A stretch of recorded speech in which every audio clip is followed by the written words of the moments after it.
NATO's banner flies proudly. The communists have gained not 1 foot of new territory in Europe.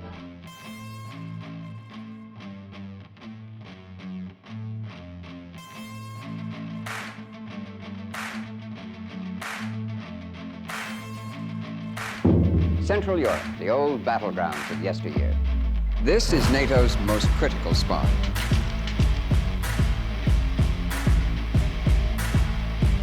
For facing Allied forces sits the largest arsenal of offensive weaponry.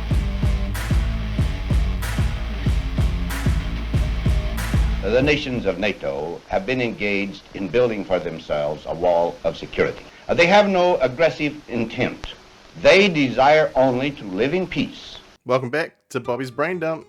Today we're going to be talking about NATO, why it exists, and what does it do. And what's it been up to lately anyway?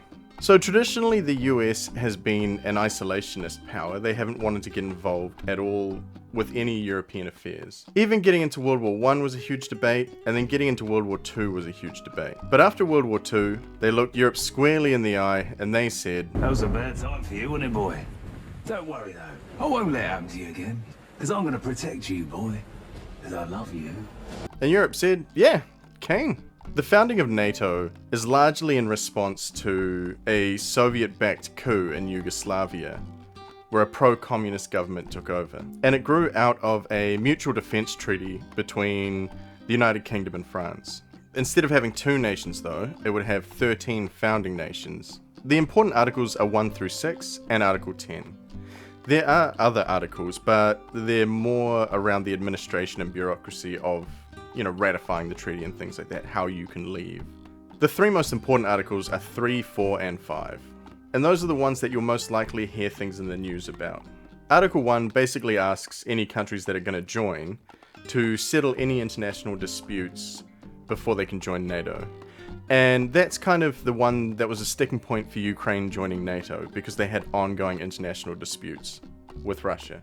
Article 2 is about mutual peaceful assistance. Initially it was going to cover areas such as trade and sort of cultural exchange, but those got chopped. It's only technological and information sharing. Now we start to get into the kind of juicier articles. Article 3 is about mutual aid and self-help. So if anybody's having internal troubles, this could be because of some natural disaster or a pandemic, but that everybody will be able to resist an armed attack. And this is the basis that is used for the 2% GDP rule. Article 4 is about basically emergency meetings. If something has happened and you need to discuss it and to discuss what action should be taken. The countries that have most used this are Turkey and the Baltic states, obviously by the Baltic states in Russian aggression against Ukraine. Article 5 is the main article. It is the reason why NATO exists. It's the mutual defense article. The idea being that attack on any one member of NATO is attack on all members of NATO, and they'll respond accordingly.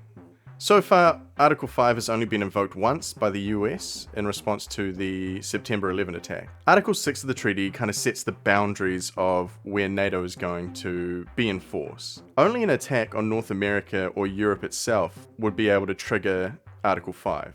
Say you have soldiers in Syria that are attacked, it will not trigger the treaty. Which is kind of interesting because Hawaii isn't in North America or Europe, and so if the US was attacked in Hawaii, then it shouldn't trigger Article 5, but I guess that's just like a gap that they didn't really think about. It also means that unincorporated territories like Puerto Rico wouldn't trigger a NATO response either.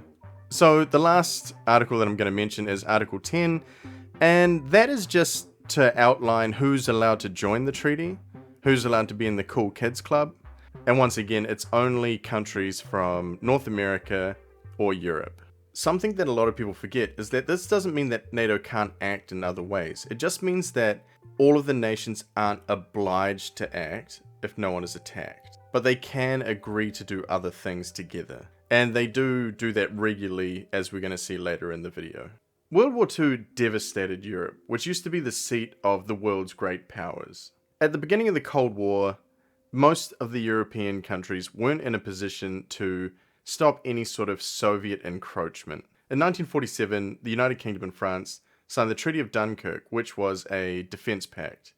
And then they expanded this to include Belgium, Luxembourg, and the Netherlands. This created WUDO. WUDO was the Western Union Defense Organization. A year later, it would expand to include 13 countries in total.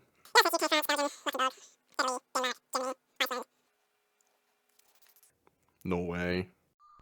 This huge international cooperation was in response to one thing that had happened and one thing that looked like it might happen. The thing that had happened was the 1948 Czechoslovakian coup d'etat. Subversion is, of course, an important technique of communist conquest.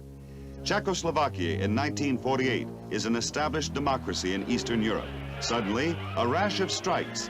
Conservative elements are forced to resign from the cabinet. Communist deputies pound their desks. As the street demonstrations reach riot proportions, police brutality in putting down the riots is charged, and the communists take over the police. Which I find funny because it's... when people don't like it, it's a coup d'etat. When people do like it, it's a revolution, but whatever. So from a Western perspective, a formerly democratic country had been seized by communists and overthrown, and it was backed by the Soviet Union quite openly. They invaded to restore order. The US started getting really concerned about Italy because they had quite a large communist party, and the US felt like things were going the same way. Italy stands at the crossroads of history as her millions of qualified voters stream to the polls to determine whether she shall remain a free republic or sink silently behind the Iron Curtain in the gray zone where slave nations are governed by Moscow's will. The British General Lord Ismay summed it up quite succinctly when he said that NATO is to keep the Russians out, the Germans down, and the Americans in. Until the fall of the Soviet Union, NATO's main objective was containment, which meant that most of the time NATO was just staring across the border at the Soviet Union, shaking their fists menacingly while the Soviets shook theirs back. Throughout the Cold War and afterward, NATO has been expanding. It started with 13 nations initially, and now has 30 nations. The operations that NATO have undertaken have all been after the fall of the Soviet Union, and they've all either been activated because of Article 4 or 5 or to enforce UN resolutions. So when the UN passes a resolution saying that there should be a no-fly zone or that there needs to be peacekeepers in an area, they don't have the force to back that up. Sanction me with your army. Oh, wait a minute. You don't have an army. I guess that means you need to shut the up. And so they rely on organizations like NATO or individual countries to enforce those resolutions. So other than UN mandates or Article 4 and 5, NATO has only acted twice. One was during the 2005 Kashmir earthquakes, where they provided disaster relief to Pakistan. The other is Operation Allied Force, or Operation Anvil, or Operation Merciful Angel, depending on who you ask. I'm going to refer to it as Operation Allied Force. Operation Allied Force was an air campaign against Yugoslavia during the Kosovo War. The Kosovo War was a very messy war. There was ethnic cleansing on both sides. But it started with the Yugoslav government displacing 800,000 Albanians from Kosovo and killing about 10,000 Albanians. There were also Albanian forces that committed war crimes as well. And so without any resolution from the UN or without triggering any articles of the treaty, NATO decided to intervene. The intervention was controversial, and it wasn't helped that NATO air campaigns killed about 523 civilians, 87 of which were Albanians, the people that they were trying to protect. NATO's primary objective in Kosovo was to destroy any sort of central military infrastructure, and some of this included civilian buildings, like television network buildings. But the air campaign was key to ending the conflict in Kosovo. So NATO had acted without a direct reason to, other than to stop ethnic cleansing. After the Kosovo War, there was an investigation into Independent International Commission on Kosovo. Independent International Commission on Kosovo. After the Kosovo War, there was an Independent International Commission to investigate whether NATO's actions were justified. And the findings were that they were illegal, but ultimately legitimate. It is worth noting, however, that 7 of the 11 people on the commission were from NATO countries. Is NATO good? Everything we've talked about so far has really just been a rundown of NATO's actions and what they consist of and what they do. But I want to end the video by talking about whether or not NATO is a force for good. And I feel like this is where, if I get any angry comments, it'll be because of this. But I do think NATO is a force for good.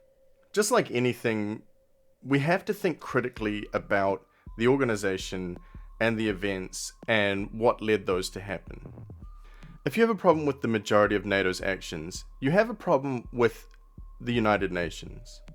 You have a problem with the Security Council passing resolutions. And you have a problem with the 5 permanent members of the Security Council not using their veto to prevent resolutions from passing. Ultimately, NATO is a tool, and it's not perfect, but nothing ever is going to be. With regards to their action in Afghanistan, NATO is obliged to act when the US calls for its allies. They have to turn up, and it is a US-led operation. If you have a problem with their air campaign in Kosovo, then couch that within the context of the events, where a government is ethnically cleansing a region of their country and murdering its own citizens by the thousands. If we don't want a global policeman like the US stepping in, then we need a community of nations like NATO stepping in. And the US has an outsized voice in NATO, but it's still better than just the US acting alone. And ultimately, if NATO didn't exist, do you think that these actions wouldn't be happening anyway? Editing Bobby here. I really didn't finish this point, but what I wanted to say is that the US has to operate within a framework when it's operating through NATO.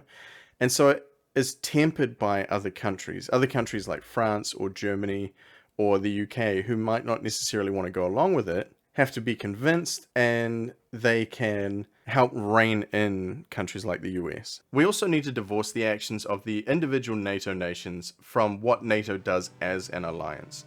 The US does a lot of deplorable things, but that's not under the auspices of the NATO alliance. And ultimately, if NATO weren't there, these things would probably still be happening. We just wouldn't be able to pick it.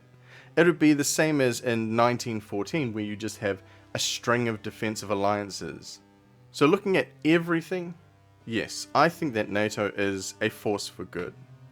In the grand scheme of history, it wasn't that long ago that the European nations were all at each other's throats, vying for power. And now you see a Europe that is united and stable and secure, and I think a lot of that is owed to the fact that they are in NATO.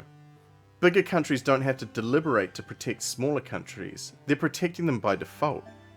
And if you have a problem with the expansion of NATO, then you have a problem with more countries being protected, which I don't fully understand. The only reason why you would want less countries in NATO is if you wanted to use the threat of violence to coerce nations. Hey guys, thanks for watching the video. Let me know what you think. Is NATO good or bad, or somewhere in the middle? Thank you for your patience, by the way. I really wanted to get this video out on Saturday, but I ended up having to re-record everything. And so that's why it's kind of taken so long. I don't really have an upload schedule, but I try to get something done on the weekends. Or if you're lucky, I put out a bonus thing in the middle of the week. But yeah, thank you again. If you haven't subscribed, please subscribe and hit the like button, all that jazz, and I'll see you on the next one. Peace.